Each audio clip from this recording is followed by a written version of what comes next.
कांग्रेस तो नाराज इसलिए हो रही है कि कांग्रेस की सरकार चली गई।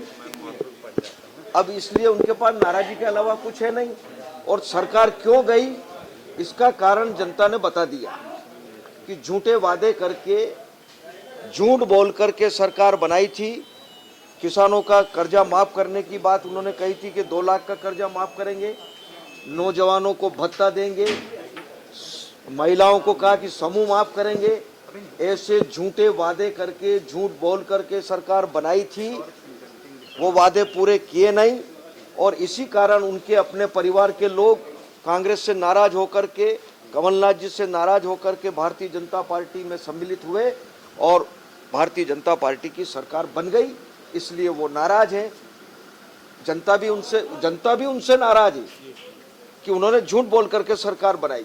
इसलिए अब कांग्रेस के पास बोलने के लिए कुछ जगह नहीं बची है, कोई शब्द नहीं। लेकिन सर कांग्रेस ये कह रही है वोट तो जो बीजेपी को भी उनके क्षेत्र में मिला है, अगर विधायक बने कांग्रेस का तो वहाँ पर भी विकास हो गया, उनकी भी नहीं हो पा रहे काम। किनके काम?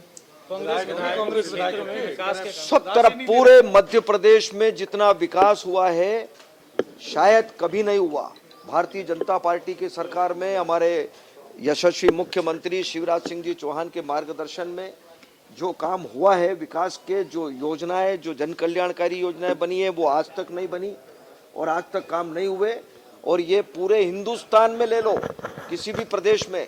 और जो कांग्रेस ने किया है कि अपने अपने लोगों के भले किए, वो यहाँ नहीं किया, यहाँ सबका भला किया, सबके काम हुए। लेकिन सर कांग्रेस विधायक ये कह रहे हैं कि हमारे पास बड़े अच्छे अच्छे सुझाव हैं लेकिन सरकार लेना नहीं चाह रही। हमने तो आम जनता से, आपको पता है, हमने कहा पूरे मध्य प्रदेश में आम जनता से सुझाव आमंत्रित किए, बहुत बड़ी तादाद में सुझाव आए हैं।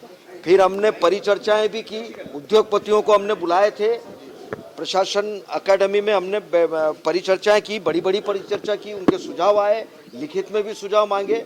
हमने सारे व्यापारियों को, उद्योगपतियों को, चार्टर्ड अकाउंटेंट को, सारे लोगों को, बुद्धिजीवियों को बुला करके मैं खुद उपस्थित था, परिचर्चा की और उन सब सुझावों पर हमने गंभीरता से विचार किया है और विचार कर रहे हैं। अगर जो भी उसमें सम्मिलित होने जैसे होंगे बजट में, जरूर उनको सम्मिलित करेंगे, सम्मान देंगे। विधायक भी तो आम लोगों में है कि नहीं है? मैं मंत्री हूं लेकिन मैं भी आम लोगों में हूं कि नहीं? जब आम लोगों से सुझाव आमंत्रित किए तो वो भी लिख के भेजते, विधायक के नाते भेजते। अलग से कुछ किसी को थोड़ी कहा हमने कहा कि आप अलग से कोई विधायकों के सुझाव अलग से, आम जनता से सुझाव मांगे हैं तो उसमें सब लोग आ गए।